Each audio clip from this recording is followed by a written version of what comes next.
मैं सुधीर त्रिपाठी आपको आज संवैधानिक विधि का एक महत्वपूर्ण जो टॉपिक है और एक ऐसा विषय ऐसा टॉपिक है जिसकी चर्चा वर्तमान समय में भी है।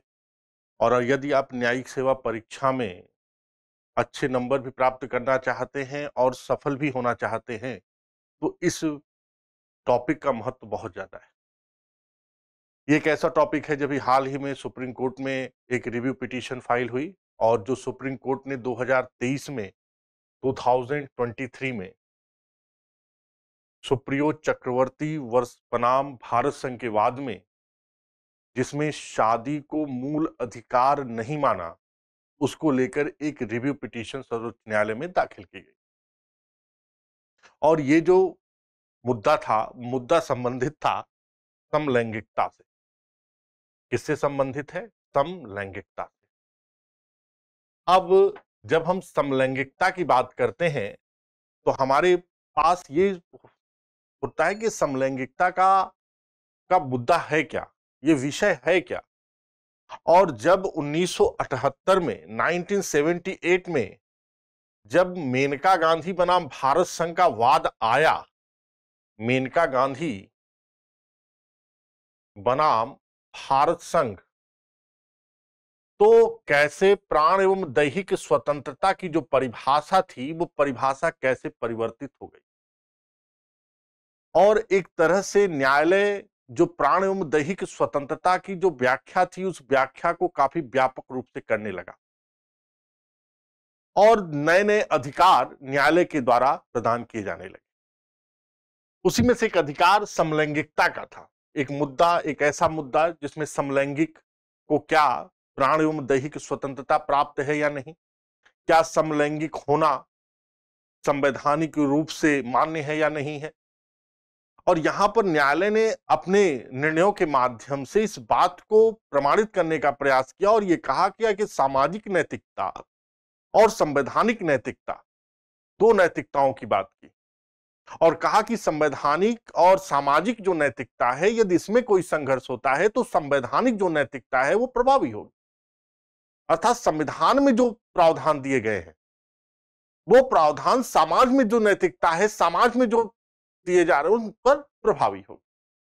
ऐसा सर्वोच्च न्यायालय का अपना एक विचार और जिसके तहत उन्होंने समलैंगिक को संवैधानिक घोषित कर दिया। आज हम इसी के बारे में थोड़ा चर्चा करते हैं और इसके अंतर्गत सबसे पहले हम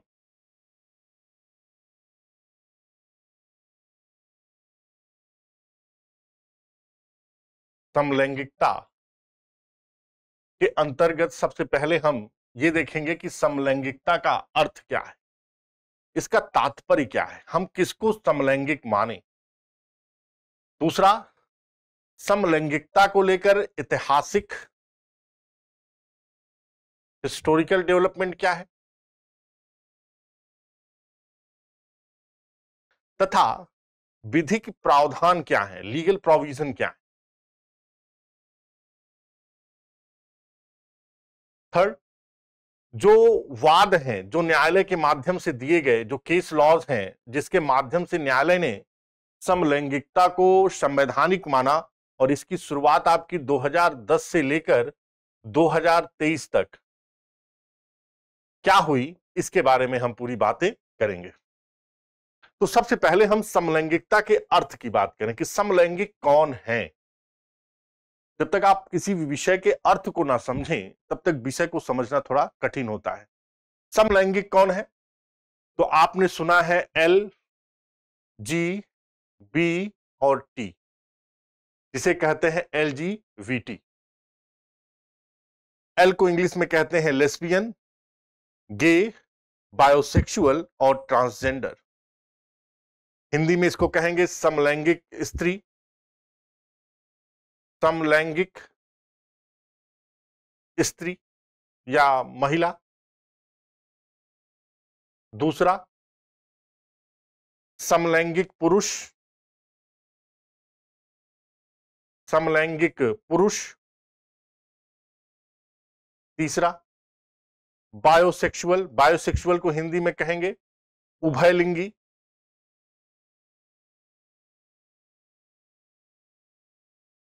उभय लिंगी और ट्रांसजेंडर को कहेंगे परालिंगी।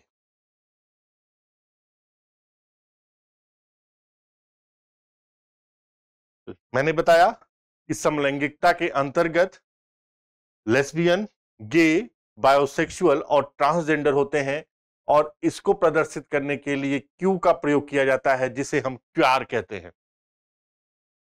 अब समलैंगिक महिला का मतलब होता है जब कोई महिला के प्रति ही आकर्षण का भाव रखे, जब कोई महिला के प्रति ही आकर्षण का भाव रखें तो ऐसे को हम समलैंगिक महिला कहते हैं अर्थात लेस्बियन कहते हैं। समलैंगिक पुरुष का मतलब होता है जब कोई पुरुष मेल के प्रति आकर्षण का भाव रखे तो इसे हम क्या कहते हैं? समलैंगिक कहते हैं। और उभयलिंगी का मतलब होता है कि जब कोई महिला समान रूप से पुरुष के प्रति भी और समान रूप से महिला के प्रति भी आकर्षण का भाव रखे तो ऐसे स्त्री के समूहों को हम बायोसेक्सुअल या उभयलिंगी कहते हैं।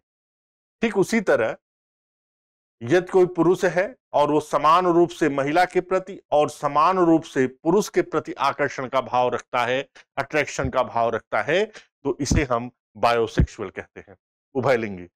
ट्रांसजेंडर का मतलब यह होता है जब कोई व्यक्ति पैदा होता है तो या तो वो महिला होती है या तो वो पुरुष होता है, महिला होती है या तो वो पुरुष होता है।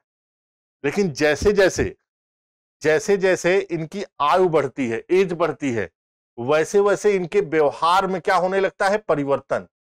और महिला पुरुष की भांति व्यवहार करने लगती है और पुरुष महिला की तरह व्यवहार करने लगता है। इसे ही हम ट्रांसजेंडर कहते हैं, जिसे हम हिजड़ा भी कहते हैं।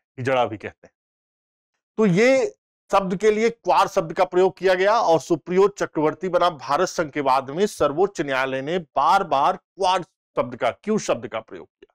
इसका मतलब है कि इस कम्युनिटी को प्रदर्शित करने के लिए क्यू शब्द का प्रयोग किया जा सकता है। इसे हम क्वेश्चनिंग भी कहते हैं। क्वेश्चनिंग का मतलब होता है कोई ऐसा समुदाय जो अपने आप को स्थापित करने में समर्थ ही नहीं है कि वो किस समुदाय में आता है, तो ऐसे समुदायों के प्रश्नवाचक लग जाता है और इसे हम क्यू शब्द से प्रदर्शित करते हैं। तो मैंने बताया कि समलैंगिक के अंतर्गत लेस्बियन, गे, बायोसेक्सुअल, ट्रांसजेंडर शामिल हैं और इसके बारे में मैंने कहा कि समलैंगिक स्त्री जब कोई महिला के प्रति आकर्षण का भाव रखे, जब कोई पुरुष के प्रति आकर्षण का भाव रखे। उभयलिंगी का मतलब है जब कोई पुरुष समान रूप से महिला के प्रति और समान रूप से पुरुष के प्रति भी आकर्षण का भाव रखे, और ठीक उसी तरह जब कोई महिला समान रूप से पुरुष के प्रति और महिला के से आकर्षण का भाव रखे तो उसे हमने उभयलिंगी कहा। ये सारी बातें आपको समझ में आ गई। अब सवाल यह बढ़ता है कि अगर आपने पूरी समलैंगिकता की इस परिभाषा को देखा और समलैंगिकता की इस अर्थ को देखने का प्रयास किया तो आपको समलैंगिक बनने के लिए दो माध्यम मिले। पहला जो माध्यम मिला, यहां व्यक्ति लेस्बियन, गे और बायोसेक्सुअल, यह उसकी इच्छा है, यह उसकी डिजायर है। यहां पे व्यक्ति अपनी इच्छा को पूर्ण करने के लिए लेस्बियन, गे और बायोसेक्सुअल बन रहा है। लेकिन अगर हम तीसरी चीज देखें तो तीसरी चीज में जो टी है, ट्रांसजेंडर है, जो परालिंगी है, और परालिंगी ये शारीरिक इच्छा नहीं है बल्कि ईश्वर के द्वारा बनाई गई उसकी बनावट है, जिसके कारण वो व्यक्ति परालिंगी हो गया, ट्रांसजेंडर हो गया। तो यदि हम समलैंगिक की परिभाषा को परिभाषित करें तो समलैंगिक की परिभाषा को परिभाषित करते समय हमें दो आयाम देखने को मिले। पहला जो आयाम मिला वो आयाम हमें शारीरिक इच्छा मिली, जहां व्यक्ति अपनी इच्छाओं की पूर्ति के लिए, अपने भोग और विलास की पूर्ति के लिए इस तरह के किया, और दूसरा ईश्वर के द्वारा व्यक्ति को ऐसा बनाया गया कि व्यक्ति क्या बन गया? ट्रांसजेंडर। तो जब आप इस विषय को पढ़ रहे हैं तो आपके माइंड में ये सारे आयाम क्लियर होने चाहिए कि सर्वोच्च न्यायालय में जब ये मुद्दे उठे तो इन्हीं शारीरिक इच्छा और ईश्वर के द्वारा बनाए गए व्यक्ति के बीच में भी बातें की गई। तो समलैंगिकता का जो अर्थ है वो यहां तक आपने समझा। अब हम इसके कुछ लीगल प्रावधान और कुछ ऐसी चीजों पर बात करते हैं जिसके बारे में आपको विवाद मिलेगा और यह भी मिलेगा कि कैसे ऐसे अधिकार हुए। जब मैंने आपसे बताया कि 1978 में 1978 में जब प्राण एवं दैहिक स्वतंत्रता, प्राण एवं दैहिक स्वतंत्रता की परिभाषा दी गई और मेनका गांधी बनाम भारत संघ के वाद में मेनका गांधी बनाम भारत संघ के वाद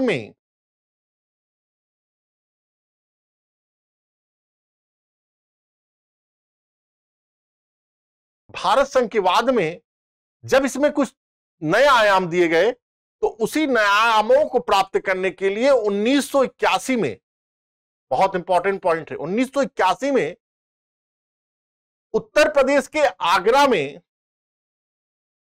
हिंजड़ों का एक कॉन्फ्रेंस हुआ और इसमें कम से कम 50,000 से अधिक हिंजड़ों ने भाग लिया। अब यहां पर उन्होंने अपने अधिकारों की बात करनी शुरू कर दी कि अब हमें अधिकार मिलने चाहिए और हमें ऐसे अधिकार मिलने चाहिए जैसे पुरुष और स्त्री को प्राप्त हुआ है। 1994 में 1994 में पहली बार जो ट्रांसजेंडर समुदाय है उस ट्रांसजेंडर समुदाय को वोटिंग राइट दिया गया।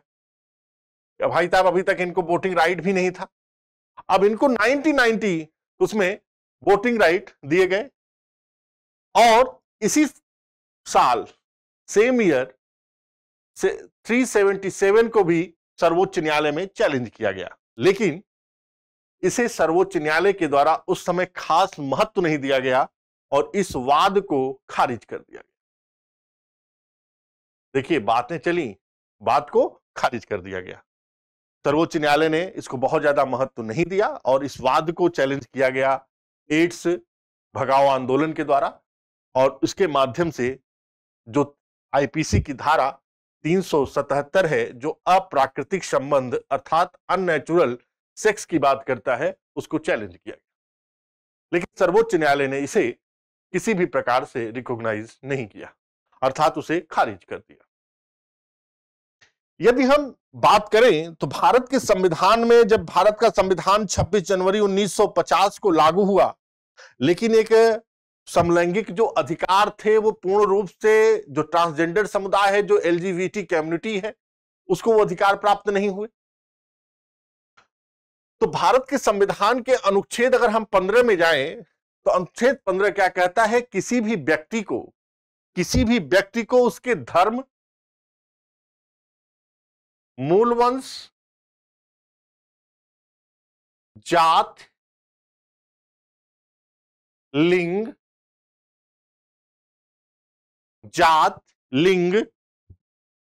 जन्मस्थान आदि के आधार पर किसी भी प्रकार से विभेद नहीं किया जाएगा। जन्मस्थान आदि के आधार पर किसी भी प्रकार से विभेद नहीं किया जाएगा। किसमें?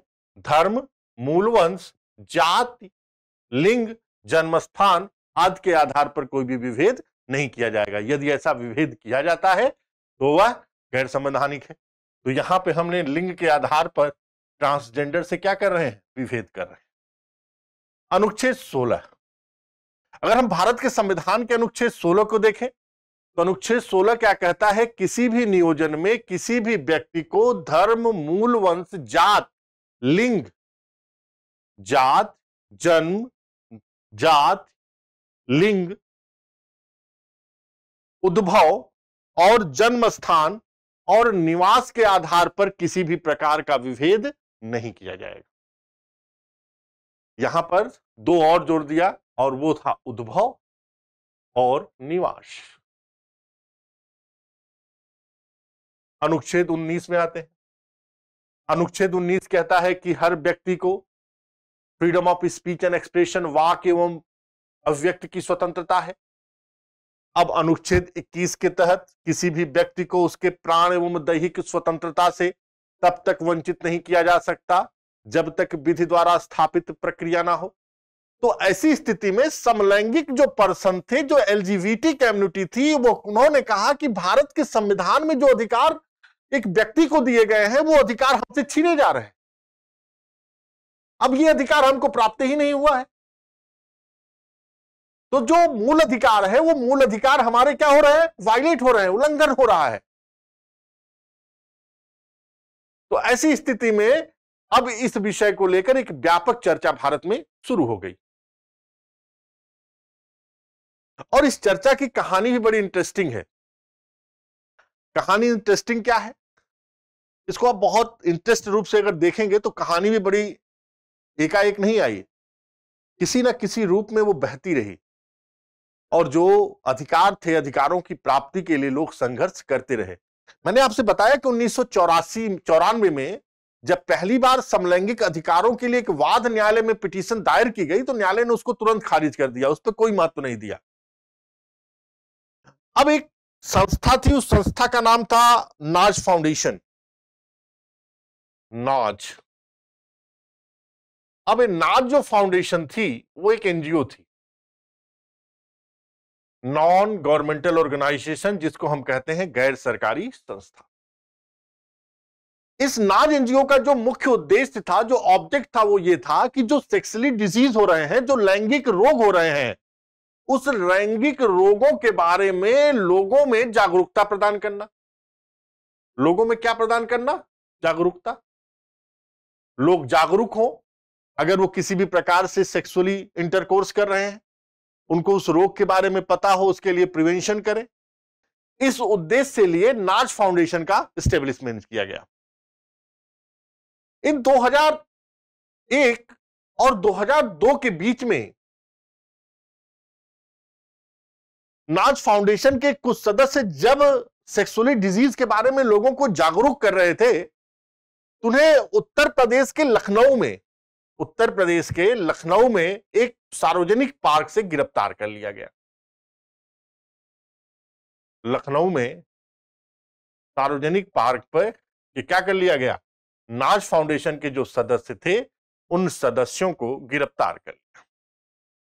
अब देखिए, और उनके ऊपर आईपीसी की धारा, इंडियन पिनल कोड की धारा 377 लगा दिया गया। जब आईपीसी की धारा 377 लग गई तो ऐसी स्थिति में वहीं पर अननेचुरल सेक्स को लेकर एक चर्चा शुरू हो गई।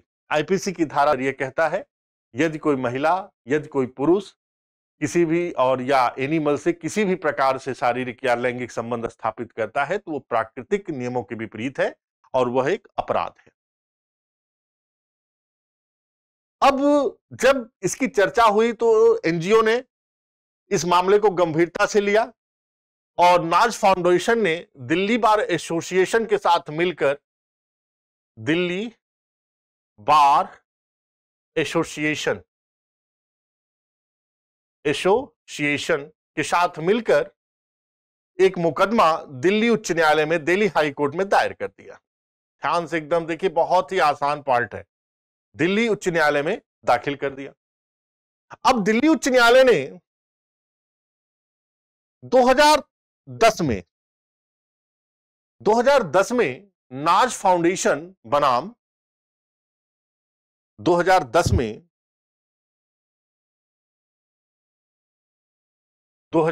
में नाज फाउंडेशन बनाम एनसीटी राष्ट्रीय राजधानी क्षेत्र दिल्ली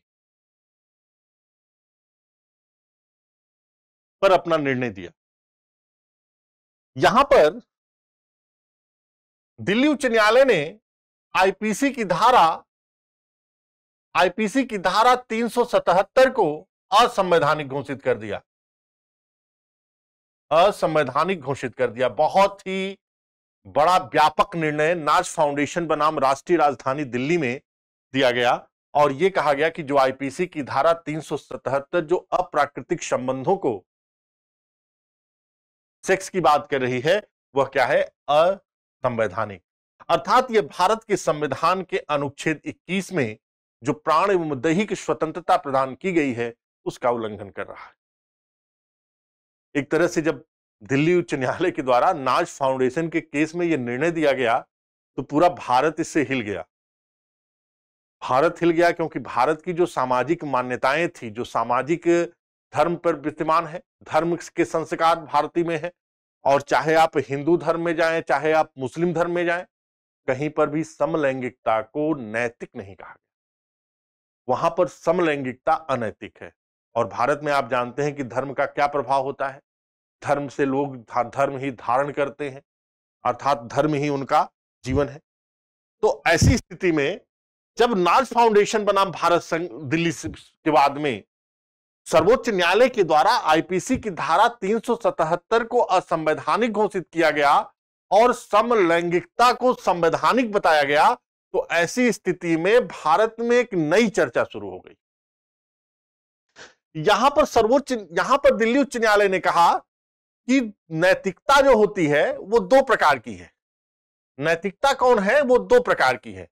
एक जो नैतिकता है वो नैतिकता कैसी है? संवैधानिक नैतिकता है। अर्थात भारत के संविधान में अनुभाग 3 में मूल अधिकार दिए गए हैं, और एक नैतिकता है जो सामाजिक नैतिकता है। अर्थात इसी सामाजिक नैतिकता है या पॉपुलर नैतिकता है, लोकप्रिय नैतिकता है। तो जब संवैधानिक और सामाजिक नैतिकता में किसी भी प्रकार से संघर्ष होगा तो ऐसी स्थिति में जो संवैधानिक प्रावधान है, जो संवैधानिक नैतिकता है, वो उसके ऊपर प्रभावी होगी। अर्थात अगर भारत का संविधान हर व्यक्ति को प्राण एवं दैहिक स्वतंत्रता का अधिकार दे रहा है, हर व्यक्ति को धर्म, जन्म, मूल, वंश के आधार पर किसी भी प्रकार से विभेद को मना कर रहा है, हर व्यक्ति को फ्रीडम ऑफ स्पीच और एक्सप्रेशन दे रहा है, तो ऐसी स्थिति में आप उस पर नियंत्रण करने का राइट नहीं रखते। और यदि आप उसको रिस्ट्रिक्ट कर रहे हैं, यदि कोई प्रावधान, विधिक प्रावधान उसको रिस्ट्रिक्ट कर रहा है, तो ये क्या है? असंवैधानिक होगा। अब जब यह निर्णय दिया गया तो भारत में इस निर्णय का न्यायालय ने, और यह भी कहा न्यायालय ने कि जो हम निर्णय दे रहे हैं ये किसी भी प्रकार से पब्लिक ऑर्डर अर्थात लोक व्यवस्था को किसी भी प्रकार से कोई भी हानि नहीं करता। तो इस प्रकार से एक नया निर्णय दिल्ली उच्च न्यायालय के द्वारा दिया गया 2010 में। लेकिन मामला यहां पे शांत थोड़ी हुआ। भारत है और भारत में चीजें बढ़ती हैं, चीजों में विद्रोह होते हैं, चीजें चलती हैं। इस मामले को फिर सुप्रीम कोर्ट में चैलेंज किया गया। कहां पर चैलेंज किया गया? सुप्रीम कोर्ट ने। सुप्रीम कोर्ट ने 2013 में 2013 में सुप्रीम कोर्ट ने दिल्ली उच्च न्यायालय के दिए गए निर्णय को पलट दिया। और वो वाद था सुरेश कुमार कौशल। वाद कौन था? सुरेश कुमार कौशल। सुरेश कुमार कौशल बनाम नाज फाउंडेशन, बनाम नाज फाउंडेशन। अब यहां पर न्यायालय ने जो भी बातें नाज फाउंडेशन के केस में कही गई उस निर्णय को पलट दिया और यह कहा कि आईपीसी की धारा 377 है, इंडियन पीनल कोड जो उस समय था, अब तो भारतीय न्याय संहिता हो गई, इसके बारे में। और एक बात और याद रखिएगा कि जो आईपीसी की धारा जो 377 था उसको बीएनएस में हटा दिया गया है। इसके बारे में हम आपसे चर्चा करेंगे, लेकिन पहले आप इसके बारे में देखिए। तो आईपीसी की धारा 377 में, आईपीसी की धारा 377 को संवैधानिक घोषित कर दिया गया और दिल्ली उच्च न्यायालय ने जो नाज फाउंडेशन बनाम राष्ट्रीय राजधानी दिल्ली में जो निर्णय दिया था उस निर्णय को पलट दिया। तो जहां चले थे और फिर वहीं पर आ गए, जहां से शुरुआत हुई वहीं पर फिर आ गए। अब भारत में यही हुआ ना मामला, हमने एक डायनेमिक जजमेंट आया, वो निर्णय फिर पलट दिया गया। लेकिन भारत इतनी आसानी से, भारत में जो अपने अधिकारों की मांग करने वाले लोग हैं वो इतनी आसानी से हारने वाले नहीं थे। 2014 में 2014 में सर्वोच्च न्यायालय ने एक और जजमेंट पारित किया। वो जजमेंट था नालसा, नालसा बनाम भारत संघ, नालसा बनाम भारत संघ, यूनियन ऑफ इंडिया। कब दिया? 2014 में। 2014 में जब नालसा बनाम भारत संघ में यहां पर न्याय दिया तो सुप्रीम कोर्ट ने यह कहा कि मेल, पुरुष और महिला की तरह एक तीसरा जेंडर भी होगा और उसे हम थर्ड जेंडर के रूप में मान्यता प्रदान करेंगे। तो ऐसी स्थिति में न्यायालय ने तीसरे लिंग को एक मान्यता प्रदान कर दी और शिक्षा और रोजगार और हर क्षेत्र में थर्ड जेंडर के रूप में सारे अधिकार प्राप्त हों जिस तरह से पुरुष और महिला को प्राप्त होते। सर्वोच्च न्यायालय ने अपने इस निर्णय में तीसरे लिंग के रूप में ट्रांसजेंडर समुदाय, एलजीबीटी कम्युनिटी अर्थात ट्रांसजेंडर को शामिल कर लिया। सर्वोच्च न्यायालय ने यह भी कहा कि ट्रांसजेंडर कोई व्यक्ति की इच्छा नहीं है, बल्कि ट्रांसजेंडर ईश्वर के द्वारा बनाया गया, यह गॉड का है। और यदि हम उनके साथ उनके प्राण एवं दैहिक स्वतंत्रता या उनके मूल अधिकारों को किसी भी प्रकार से छीनते हैं तो ऐसी स्थिति में हम उनके साथ इनजस्टिस करते हैं, अन्याय करते हैं। एक तरह से सर्वोच्च न्यायालय ने इस तरह के निर्णय देकर कहीं ना कहीं तीसरे लिंग को मान्यता प्रदान कर दिया। और अब आप वर्तमान समय में देखिए कि तीसरे लिंग के लोग जज भी बन रहे हैं, तीसरे लिंग के लोग सांसद और विधायक भी बन रहे हैं। लेकिन अभी तक समलैंगिक, मैंने कहा कि समलैंगिकता के दो आयाम हैं, एक शारीरिक इच्छा है और एक ईश्वर के द्वारा बनाया गया। तो ट्रांसजेंडर अर्थात ईश्वर के द्वारा जो बनाया गया उसे उसके प्राण की दैहिक स्वतंत्रता दे दी गई, लेकिन अभी शारीरिक इच्छा के लोगों को वो अधिकार नहीं प्रदान किया। 2017 में एक लैंडमार्क जजमेंट आया और ये जजमेंट अपने आप में भारतीय न्यायिक क्षेत्र का एक लैंडमार्क जजमेंट रहा और जिस जजमेंट का नाम है के.एस. पुट्टास्वामी, के.एस. पुट्टास्वामी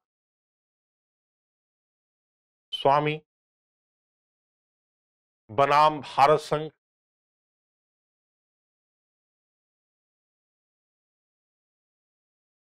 इसमें 9 जजों की पीठ ने एक सम्मत से एक निर्णय दिया कि निजता का अधिकार एक मूल अधिकार है। निजता का अधिकार, right to privacy is a fundamental right. अब जब निजता का अधिकार एक मूल अधिकार यहां पर घोषित कर दिया गया, एक मूल अधिकार घोषित कर दिया गया, तो ऐसी स्थिति में कहीं ना कहीं समलैंगिक अधिकारों की भी प्राप्ति हो सकती थी। सुप्रीम कोर्ट के द्वारा 2018 में नवतेज सिंह जौहर, नवतेज सिंह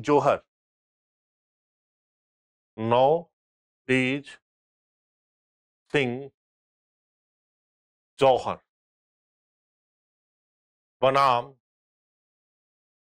भारत संघ 2018 के बाद में सर्वोच्च न्यायालय ने समलैंगिकता को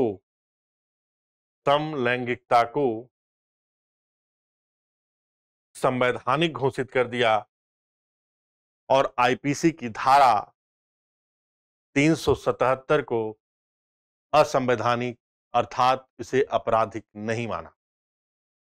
यहां पर न्यायालय ने नाज फाउंडेशन के वाद में जो बात कही गई, यहां पर केंद्र सरकार ने यह कहा, यहां पर न्यायालय ने एक बात कही कि निजता का अधिकार जब एक मूल अधिकार है और व्यक्ति अपने कमरे में और अपने प्रेमाइसिस में वो किस तरह का व्यवहार कर रहा है, वो किसके साथ कैसा रह रहा है, और इस पर सरकार को इंटरफेयर करने का कोई भी राइट नहीं है। अब वह व्यक्ति समलैंगिक है कि वह व्यक्ति समलैंगिक नहीं है, और यदि वो कंसेंट के साथ किसी भी प्रकार से व्यवहार कर रहा है, सेक्स लैंगिक क्रियाएं कर रहा है, तो वह अपने आप में अपराध नहीं है। तो आईपीसी की धारा का जो भाग 370 का जो भाग 1 था, भाग 1 का मतलब जो ये कहता था कि पुरुष और महिला यदि किसी भी प्रकार से संबंध रखते हैं आपस में, तब वो अपराध नहीं है। लेकिन अगर वहीं पर किसी भी प्रकार से जानवरों से अर्थात एनिमल से किसी भी प्रकार का संबंध रखते हैं, लैंगिक क्रियाएं करते हैं, तो वो अपने आप में अपराध है। ये बातें सर्वोच्च न्यायालय में इसमें कही। सर्वोच्च न्यायालय ने यह भी कहा कि जो संवैधानिक नैतिकता है वो अपने आप में, संवैधानिक जो नैतिकता है वो अपने आप में प्रभावी होगी और वह सामाजिक नैतिकता से ज्यादा महत्वपूर्ण है, क्योंकि संविधान में जो चीजें दी गई हैं, संविधान में लोगों को जो अधिकार दिए गए हैं वो अधिकार उनको प्राप्त होने चाहिए। तो नाज फाउंडेशन में जो बातें कही गई थी, पुनः नवजोत सिंह जौहर के केस में सर्वोच्च न्यायालय के द्वारा यही बातें कही गई और सर्वोच्च न्यायालय ने अपने इस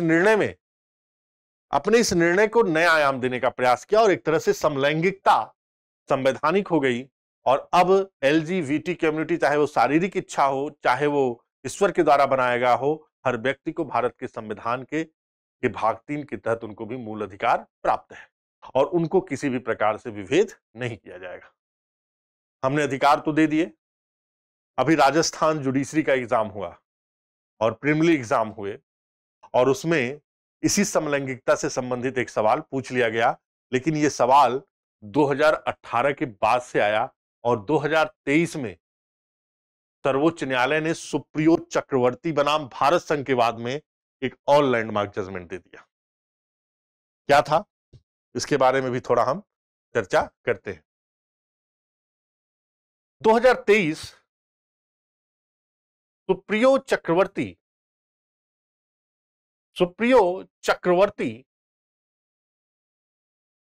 बनाम भारत संघ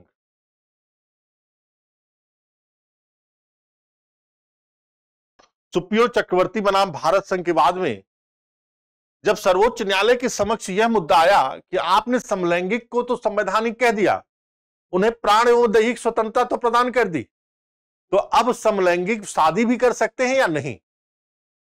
अब यहां पर यह सवाल बैठा कि क्या मैरिज भी मूल अधिकार है, शादी क्या मूल अधिकार है, और यदि शादी मूल अधिकार है तो समलैंगिक को उस अधिकारों से वंचित नहीं किया जा सकता। बहुत बड़ा सवाल था, समलैंगिक पर्सन को उससे वंचित नहीं किया जा सकता।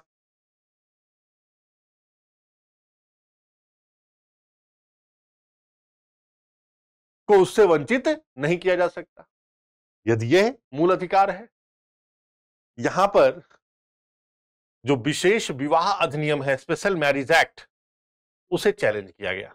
विशेष विवाह अधिनियम जो 1954 का विशेष विवाह अधिनियम को चुनौती दी गई और यह कहा गया कि शादी जो है मूल अधिकार है और विशेष विवाह अधिनियम जो ये कहता है कि पुरुष और महिला क्या करेंगे, मेल और फीमेल आपस में शादी करेंगे जिनकी आयु 18 और 21 वर्ष हो गई हो, वही शादी के लिए वो है। इन्होंने मांग की कि जब समलैंगिक संवैधानिक है तो यदि कोई फीमेल के साथ शादी करना चाहती है, यदि कोई महिला मेल के साथ शादी करना चाहता है तो उसकी भी अनुमति दी जाए, और यदि ऐसा नहीं दिया जाता तो ऐसी स्थिति में हमारा जो मूल अधिकार है वो हनन हो रहा है। केंद्र सरकार ने कहा कि माय लॉर्ड, इन्होंने जो बातें कही ये बातें किसी भी रूप से सही नहीं है, क्योंकि अगर हम शादी की बात करें, विवाह की बात करें, तो विवाह का मूल उद्देश्य यही होता है कि जनरेशन को बढ़ाना, आपका जो जनरेशन है उस जनरेशन को आगे करना, बढ़ाना, इंक्रीज करना। और यदि कोई फीमेल और मेल से शादी करेगा तो जो विवाह का उद्देश्य है वो उद्देश्य समाप्त हो जाएगा। सर्वोच्च न्यायालय ने दोनों पक्षों के अधिकारों को सुना, दोनों पक्षों के आर्गुमेंटों को सुना और सर्वोच्च न्यायालय ने एक मत से यह निर्णय दिया। कुछ मुद्दों पर विसम्मति जरूर थी, लेकिन यहां पर एक मत से कहा कि जो मैरिज है, जो शादी है, विवाह है, वो किसी भी प्रकार से मूल अधिकार नहीं है और यह सिर्फ एक अधिकार है, मूल अधिकार नहीं है, एक स्वतंत्रता है लेकिन अधिकार नहीं है। यहां पर न्यायालय ने चुनने का अधिकार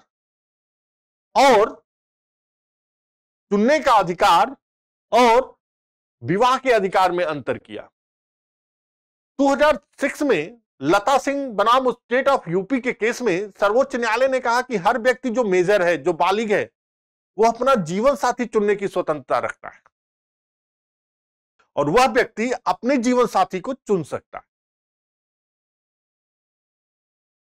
और अपने जीवन साथी को वो चुन सकता है और उसके साथ विवाह भी कर सकता है। तो यही बात हुआ, तो न्यायालय ने कहा कि आप अपने जीवन साथी को चुन लिया, फीमेल फीमेल मेल मेल, ये आपका अधिकार है, उस अधिकार को, और ये आपका मूल अधिकार है, इस अधिकार को हम मान्यता भी देते हैं। लेकिन आप ये कहिए कि नहीं हमको शादी भी करना है, तो शादी किसी भी प्रकार से मूल अधिकार नहीं है। और शादी में परिवर्तन करने का जो अधिकार है, जो विशेष विवाह अधिनियम में परिवर्तन करेगा, वो परिवर्तन करने का अधिकार संसद को है, राज्य विधानसभाओं को है। हमारे पास वो अधिकार नहीं है। तो सर्वोच्च न्यायालय ने एक तरह से इस निर्णय में पूरी तरह से विवाह को मूल अधिकार नहीं माना, और यही सवाल आपसे राजस्थान जुडिशरी में पूछ लिया गया। और यह केस था सुप्रियो चक्रवर्ती बनाम भारत संघ 2023 में सर्वोच्च न्यायालय ने यह निर्णय दिया। इस बात में सर्वोच्च न्यायालय ने यह भी कहा कि जब विवाह मौलिक अधिकार नहीं है, तो क्या समलैंगिक जोड़ों को विवाह करने का अधिकार है या नहीं, यह सवाल आया। तो पहला तो क्लियर हो गया कि शादी के अधिकार पर जो 5 जजों की पीठ थी, उन्होंने एक मत से कहा कि शादी अर्थात विवाह एक मूल अधिकार नहीं है। लेकिन अब यह उठा कि क्या समलैंगिक जोड़ों को विवाह करने का अधिकार है कि नहीं है। अब इस पर न्यायालय में जो मत थे वो अलग हो गए, और बहुमत ने यह निर्णय दिया कि समलैंगिक को किसी भी प्रकार से विवाह करने का अधिकार नहीं है, किसी भी प्रकार से विवाह करने का अधिकार नहीं है। जबकि डीवाईबी चंद्रचूड़ ने कहा कि समलैंगिकों को भी विवाह करने का अधिकार है।